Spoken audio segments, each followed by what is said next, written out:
বন্ধুরা, সোমবার বছরের শেষ অমাবস্যার দিন ভুলেও খাবেন না এই তিনটি খাবার। এবং বন্ধুরা, আপনারা ভুল করেও এই দিনে এই 10টি কাজ করবেন না, নইলে নিজেরাই কিন্তু আপনাদের জীবনে তথা আপনাদের পরিবারে দুর্ভাগ্যকে ডেকে আনবেন। ফলে সারা বছর বিভিন্ন সমস্যায় পড়তে পারেন। বন্ধুরা, এই বছরের শেষ অমাবস্যার দিন আপনারা কি কি কাজ করবেন এবং কি কি কাজ এই দিন আপনারা ভুল করেও করবেন না, এই সমস্ত কিছু জানার জন্য আপনারা ভিডিওটি মনোযোগ সহকারে শেষ পর্যন্ত দেখতে থাকুন। বন্ধুরা, এই সোমবার অমাবস্যা অর্থাৎ বছরের শেষ অমাবস্যার এই অমাবস্যাটি আর 5টি অমাবস্যার মতো নয়।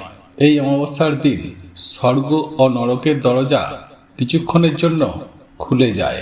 মানে এই মর্তলোকে শুভ এবং অশুভ শক্তির আগমন হয় একসাথেই। ফলে এই দিনে দেবতা, রাক্ষস, ভূত, প্রেত, অসুর, পিশাচ সবার শক্তিই বেড়ে যায়।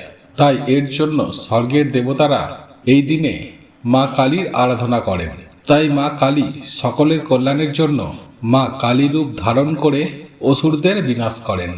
সেই জন্যই এই দিনে মা কালীর পুজো আরাধনা করা হয়। তাই এই বছরের শেষ অমাবস্যা চলাকালীন এই কাজগুলি কিন্তু ভুলেও করবেন না, নইলে আপনাদের জীবনে নেগেটিভ শক্তির প্রভাব অনেকাংশে বেড়ে যাবে। এবং ভুলেও খাবেন না এই খাবারগুলি। তাই আসুন বন্ধুরা, এইবার আমরা জেনে নিই কোন সেই কাজগুলি, যেই কাজগুলি আপনারা এই বছরের শেষ অমাবস্যার দিন ভুল করেও করবেন না, যার মধ্যে কিছু নিয়ম আমাদের অবশ্যই মানা উচিত। যেমন গরুর পুরাণ অনুসারে এই দিনে কিছু কাজ আমাদের একদমই করতে নেই।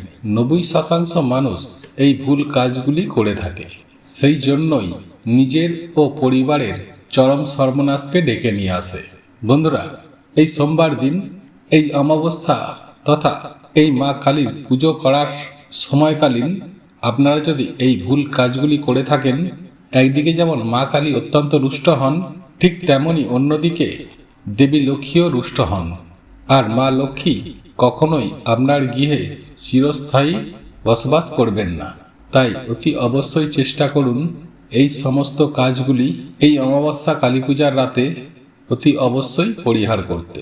তবে সবার প্রথমে একটি বিষয় জানিয়ে রাখতে চাই যে আপনি যদি শাস্ত্রে বিশ্বাস করেন তবেই এই বিষয়গুলি মেনে চলবেন, নইলে এই বিষয়গুলি মানা না মানা সম্পূর্ণই আপনার ওপরে নির্ভর করছে। কিন্তু আমি আপনাদেরকে বলবো, যেই সকল বিষয়গুলি আমাদের ক্ষতি সাধন করে না এবং ভালো ফল দান করে, ফলে সেই বিষয়গুলি আমাদের প্রত্যেকেরই মেনে চলার প্রয়োজন রয়েছে। কারণ আপনারা প্রত্যেকেই জানি যে আচারে লক্ষ্মী, বিচারে পণ্ডিত। তাই আপনাকে ধর্ম ও কর্মে লিপ্ত হতে হবে। আপনি যেমন কর্ম করছেন ঠিক তেমনই কর্ম করুন, কিন্তু ধর্মকেও পালন করুন, তবেই আপনারা লক্ষ্মী লাভ করতে পারবেন। যাই হোক বন্ধুরা, আপনি যদি আপনার নিজের হাতে নিজের পরিবারের চরম সর্বনাশ করতে না চান, আপনি যদি চান আপনার গৃহে প্রত্যেকটা মানুষ সুস্থ ও নিরোগ হয়ে আনন্দের সহিত জীবনযাপন করতে চান, আপনারা যদি চান জীবনে সুখ শান্তি সমৃদ্ধি থাকুক, তাহলে পারলে এই বছরের শেষ অমাবস্যা তথা কালী পূজার দিন এই বিষয়গুলি মেনে চলার চেষ্টা করুন। আপনার যেমন ভালো হবে ঠিক তেমনি আপনার পরিবারেরও ভালো হবে। তাই এই প্রসঙ্গে বিস্তারিত জানার আগে আপনাদের কাছে অনুরোধ জানাচ্ছি, আপনি যদি আমাদের চ্যানেলে নতুন হয়ে থাকেন তাহলে চ্যানেলটি অবশ্যই সাবস্ক্রাইব করুন এবং পাশে থাকা নোটিফিকেশন বেল আইকনটি ক্লিক করুন। কারণ আমি বিভিন্ন প্রকার তন্ত্রমন্ত্র, বশীকরণ, টোটকা, বাস্তু টিপস, জ্যোতিষশাস্ত্র, পুজো আরাধনা এবং ব্ল্যাক ম্যাজিক করা নিয়ে নিত্য নতুন ভিডিও আপলোড করে থাকি, যা প্রয়োগ করার মাধ্যমে আপনার জীবনে থাকা সকল প্রকার সমস্যার সমাধান হবে। চলুন এবার মূল আলোচনায় প্রবেশ করা যাক। মূল আলোচনায় প্রবেশ করার আগে আপনারা যদি মা কালীকে ভালোবেসে থাকেন তাহলে জয় মা কালীর জয় লিখে কমেন্ট অবশ্যই করবেন। বন্ধুরা, সবার প্রথমে যে বিষয়টি আপনাদেরকে জানাবো তা হলো, এই অমাবস্যার দিনে সন্ধ্যার পর কখনোই বাড়ির মধ্যে ঝাড়ু দেবেন না এতে মা লক্ষ্মী অত্যন্তই রাগান্বিত হন এবং তিনি সেই গৃহ ত্যাগ করেন। তাই আপনার গৃহে যদি ঝাড়ু দেওয়ার একান্তই প্রয়োজন পড়ে, তাহলে এই সমস্ত কাজ আপনি অবশ্যই সন্ধ্যার আগেই সেরে রাখবেন। সন্ধ্যাবেলা বা সন্ধ্যার পর কখনোই কিন্তু ঝাড়ু বা ঝাঁটা দিতে যাবেন না।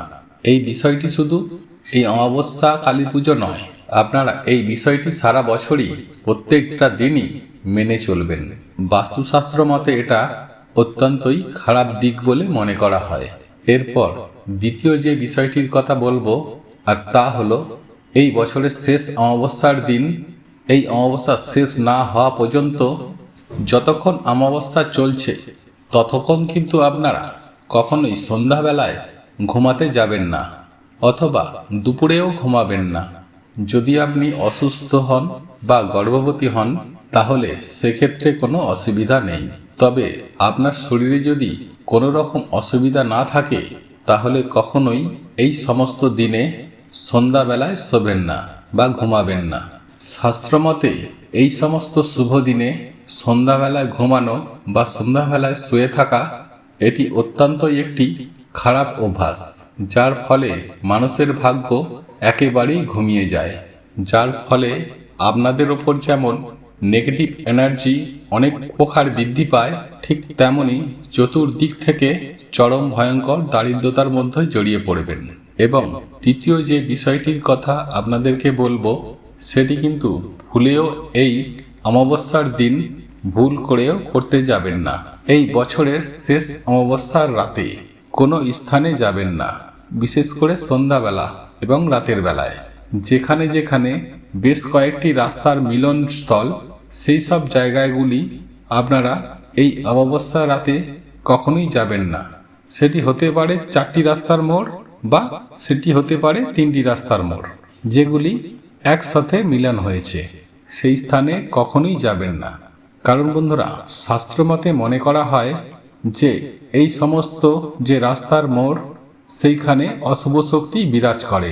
তাই ভুল করেও এই অমাবস্যা তথা কালী পূজার রাতে এই সমস্ত রাস্তার মোড়গুলিতে যাবেন না।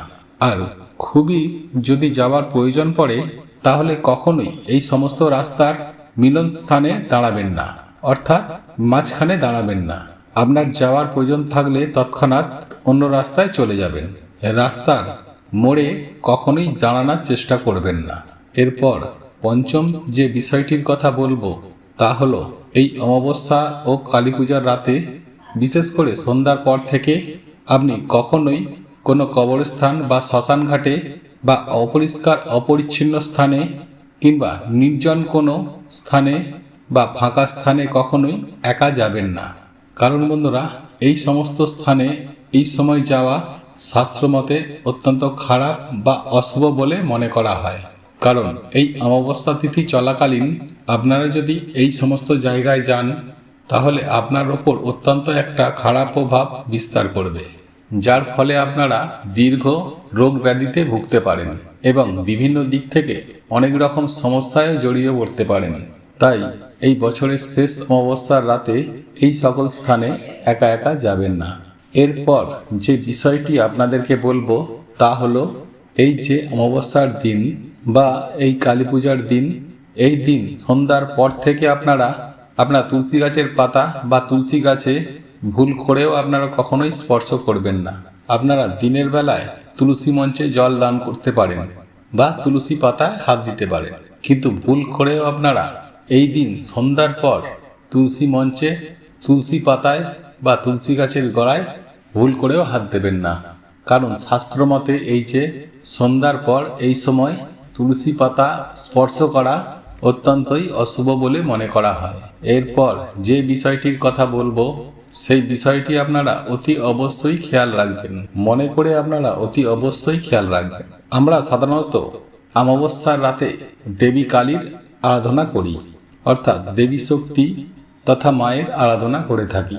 যে কারণে এই সময়ে বিশেষ করে এই অমাবস্যার দিনে কখনোই কোনো কারণেই কোনো পরিস্থিতিতেই কোনো মহিলাকে আঘাত দিয়ে কথা একদমই বলবেন না, কোনো মহিলাকে অপমান করবেন না, কোনো মহিলার চোখের জল যাতে না পড়ে সেই দিকটা অতি অবশ্যই খেয়াল রাখবেন। আর আপনি যদি এই সমস্ত কিছু না করেন তাহলে আপনি সুনিশ্চিতভাবে ধরে রাখুন আপনার গৃহে মা লক্ষ্মী কখনোই অবস্থান করবেন না। তাই সদা সর্বদাই আপনারা চেষ্টা করুন এই দিনে কখনো নিজের গৃহে বা পরিবারে কোনো সদস্যর সঙ্গে ঝগড়া বিবাদ কলহ এই সব কাজ আপনারা ভুলেও কখনো করবেন না। এবং বিশেষ করে যারা বাড়ির মহিলা সদস্য রয়েছে তাদেরকে কখনোই কিন্তু আপনারা অপমান করতে যাবেন না। এরপর অষ্টম যে বিষয়টি অবগত করব সেটি হলো বাড়ির মা বোন বা দিদিদের উদ্দেশ্যে। আর তা হলো এই অমাবস্যা তথা কালী পূজার এই সময়ে ঘরের যারা মা বোন দিদিরা রয়েছেন তারা ঘুমাতে যাওয়ার আগে ভুল করেও কিন্তু খোলা চুলে ঘুমাতে যাবেন না। চুল খোলা রেখে ঘুমালে বাড়িতে অত্যন্ত অমঙ্গল হতে পারে। বিশেষ করে আপনাদের তথা আপনার কোনো বাচ্চা সন্তানের, সেই বাচ্চা সন্তানেরও অমঙ্গল হতে পারে। তাই এই কাজটি কখনোই ভুল করেও করতে যাবেন না। এরপর নবম যে বিষয়টির কথা বলবো তা হলো এই অমাবস্যা তথা কালী পুজোর রাতে ঘুমাতে যাওয়ার আগে আর আপনার রান্নাঘরে যে সকল এঁটো বাসনপত্র রয়েছে সেটিকে সকালে পরিষ্কার পরিচ্ছন্ন করার জন্য ফেলে রাখবেন না, কারণ এতেও কিন্তু অলক্ষ্মীর আগমন ঘটে। তাই এই কয়েকটি দিন অন্ততপক্ষে চেষ্টা করবেন রান্নাঘরের এঁটো বাসনপত্র সঙ্গে সঙ্গে পরিষ্কার পরিচ্ছন্ন করে নেওয়ার। এবং দশম যে বিষয়টি আপনাদেরকে জানিয়ে দেব সেটি হলো এই দিন অর্থাৎ এই অমাবস্যার দিন ঘুমাতে যাওয়ার আগে কখনোই কিন্তু পারফিউম বা সেন্ট জাতীয় দ্রব্য গায়ে মেখে বা ব্যবহার করে ঘুমাতে যাবেন না। হ্যাঁ বন্ধুরা, আপনার একেবারেই ঠিক শুনছেন। এই অমাবস্যার দিনে রাতে ঘুমাতে যাওয়ার আগে আপনারা যদি পারফিউম তথা সেন্ট যদি গায়ে মাখেন এটিকে অত্যন্ত খারাপ বলে মনে করা হয়, কারণ ওই গন্ধ অশুভ শক্তিকে আকর্ষিত করে। তাই ঘুমাতে যাওয়ার আগে হাত মুখ পা ধুয়ে নিয়ে তারপর ঘুমাতে যান।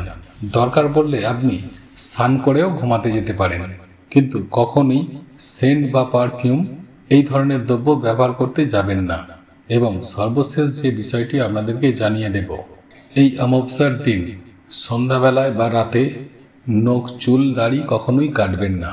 আমাদের শাস্ত্র বলে কখনোই সন্ধ্যাবেলায় নখ চুল কাটতে নেই, বিশেষ করে এই অমাবস্যা তিথিতেই কখনোই কাটবেন না।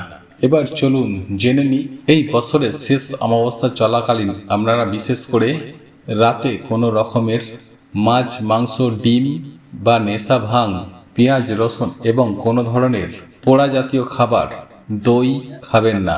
এছাড়া এই রাতে আপনারা বাইরে থেকে খাবার কিনে বাড়িতে না আনাই ভালো, বিশেষ করে দুধ মিষ্টি বা আমিষ খাবার, কারণ এই দিনে নেগেটিভ এনার্জির পরিমাণ এতটাই বৃদ্ধি পায়।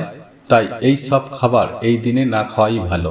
এছাড়াও প্রত্যেকটি অমাবস্যা তথা পূর্ণিমা বা গ্রহণের দিনে আমাদের শরীরে বিভিন্ন রকমের পরিবর্তন আসে, কারণ আমাদের শরীরে চন্দ্রগ্রহণের প্রভাব সবার প্রথমে আসে, সূর্যগ্রহণের প্রভাবও সবার আগে আসে।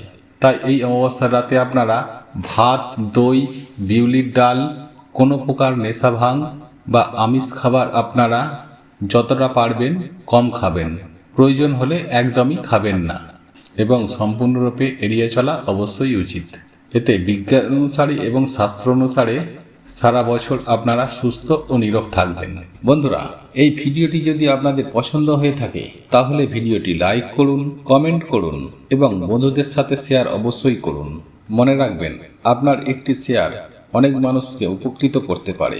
এবং আপনি যদি নতুন হয়ে থাকেন তাহলে চ্যানেলটি অতি অবশ্যই সাবস্ক্রাইব করবেন এবং পাশে থাকা নোটিফিকেশন বেল আইকনটি অন করে রাখবেন এইরূপ নিত্য নতুন ভিডিও সবার আগে পাওয়ার জন্য। ভগবান বা ঈশ্বর আপনার মঙ্গল করুক। আপনারা ভালো থাকুন, সুস্থ থাকুন।